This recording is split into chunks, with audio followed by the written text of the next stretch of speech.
Hi guys, it's Holly here at Faces and welcome back to the Face It podcast. Today I am joined by the lovely Steph, who is the owner of SW Aesthetics. So Steph, thank you so much for coming on the podcast today.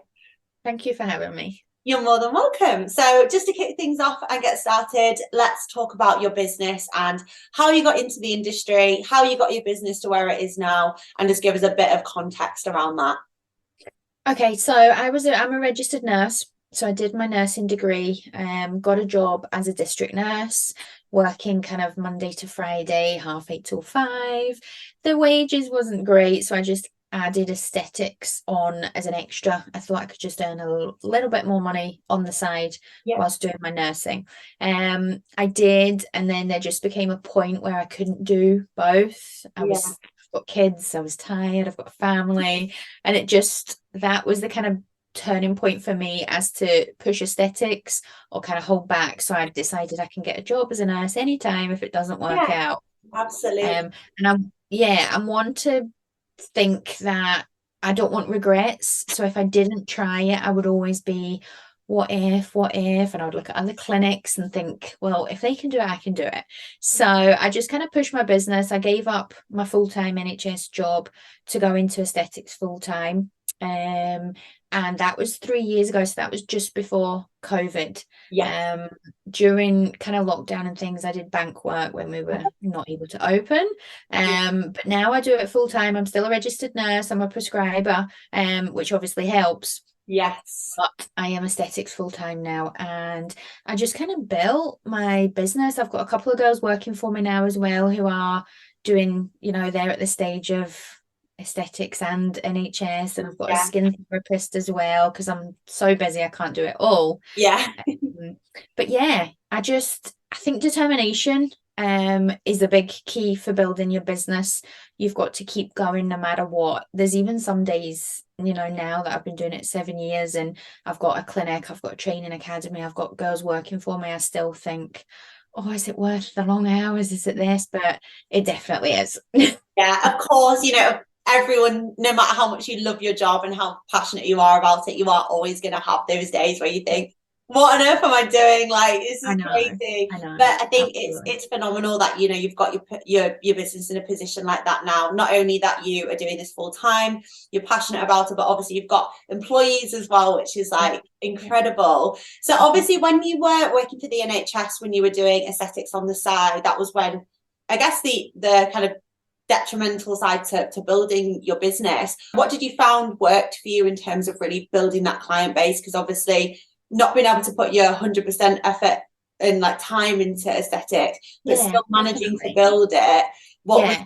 the So trick word that of mouth really, and social media are the two biggest yeah, things. I didn't do loads of adverts or pay for a lot of kind of marketing things. I just built my business around word of mouth. So, one client would tell their friends, they'd tell their family, they'd tell people at work, or, I've always built my business with the kind of motto of it's my name on your face.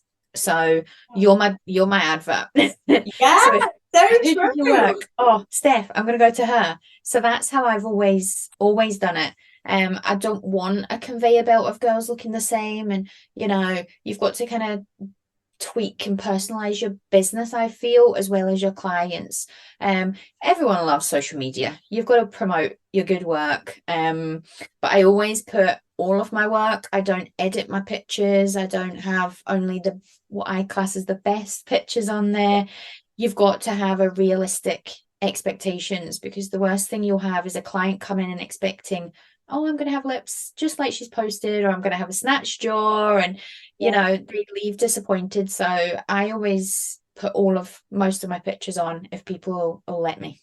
Yeah, 100%. I was speaking to someone earlier about that, and I think with social media and sort of beauty standards, I think a lot of particularly younger clients, Yeah. see a post on Instagram and they think, oh, I can go get those treatments and I look like her. And Yeah. it's first of all really unhealthy, but also, it's so important as a practitioner to manage those expectations. You've got a different anatomy to them. Absolutely. There's no one size fits all. Yes, you may have, we can do, potentially the same treatment, but you're not Yeah. going to look like that person. No. So it's so important to keep it real, really raw and real. I think that's super, super important.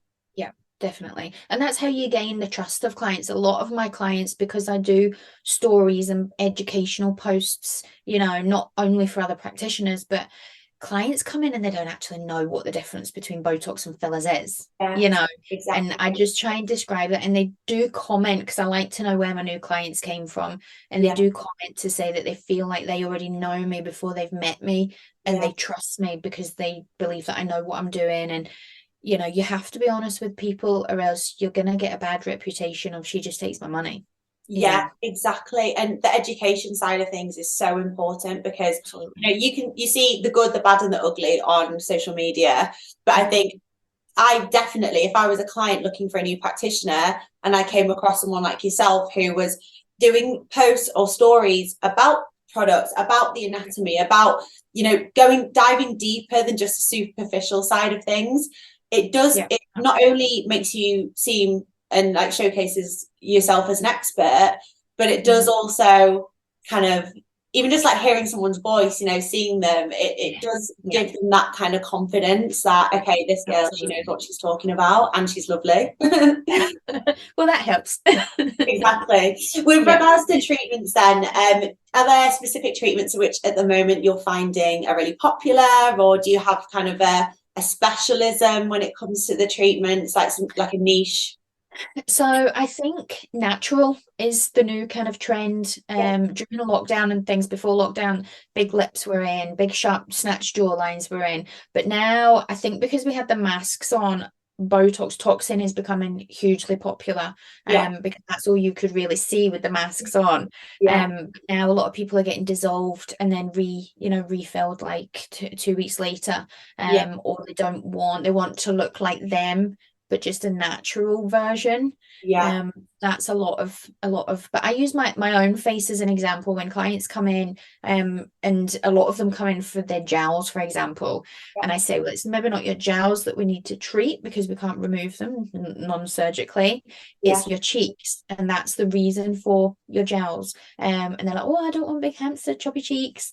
And it's just about educating them. And I say, well, I've got a lot of filler in my cheeks, and I don't look like a hamster, yeah, you know. So I think if you just kind of, they see all the bad things online, don't they? Social yeah, media, and see all these, people that have had too much. yeah, Yeah, exactly. it's And just that's all it. about educating them. Yeah, and about, educating them as well on like tiny amounts of filler in the right places can Absolutely. enhance your own personal features, but also, Yes. it's like less is more with these things, Yes.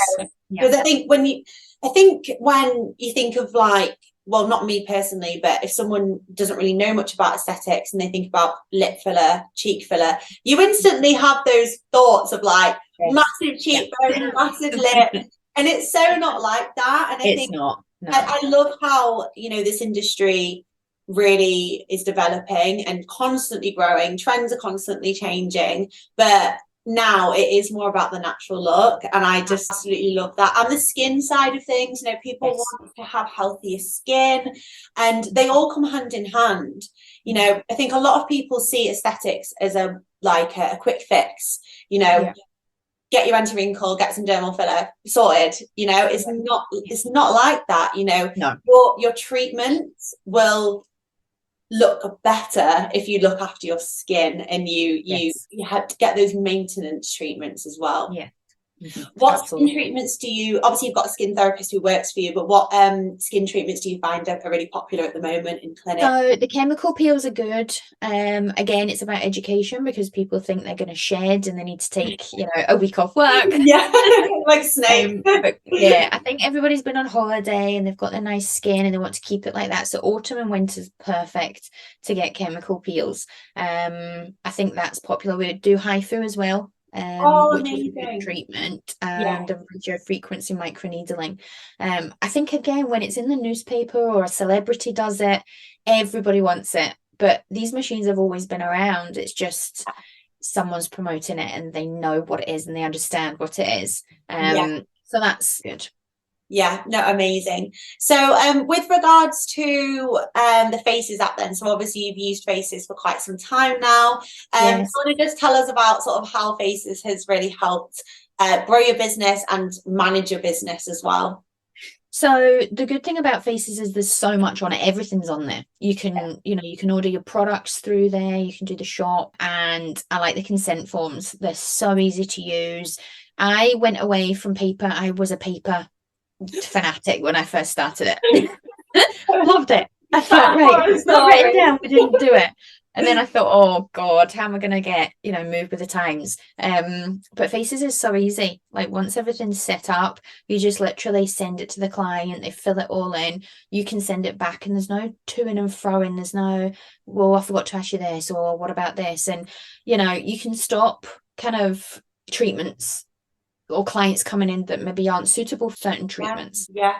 So some people, for example, don't know you can't have filler if you're breastfeeding. Obviously they can't have it if they're pregnant, but some people don't understand the breastfeeding part as well. So it's good to see all of these answers, and certain medications that they're on, they may not be able to have it, or I might need to advise them of something before coming in. So you can see everything beforehand. The aftercare is good as well, because people already have seen it before the treatment, so they understand what they're going to have to do, or they might bruise or swell, so they can prepare themselves as well, which is really good. No, exactly. I think it's so important to not only for the client to give them reassurance that oh, I've booked in and I'm already being sent these forms, they care, and this practitioner wants to know more about me and my medical history, but also saving you time as well. It means your client's not going to come all the way to the clinic to then be told no, which is eating away at your day as well. Because if you can see quite clearly from their forms that they're not suitable for that treatment, there's no need for them to come into clinic, and it's just that conversation you have to have with them, and it might be that they are suitable for a different treatment instead. But how has Faces helped with like your prescribing as well? Because obviously you can do your prescriptions on there. Do you want to just talk about that? Oh, it's just dead easy. It's really straightforward, and it's simple. You don't need to do so. All of the, when you're shopping, for example, and I'm doing the orders and things, I don't need to go to one pharmacist and then I need to check the prices on another pharmacy. I can just do it all there and then, and it's really easy. And I just love it.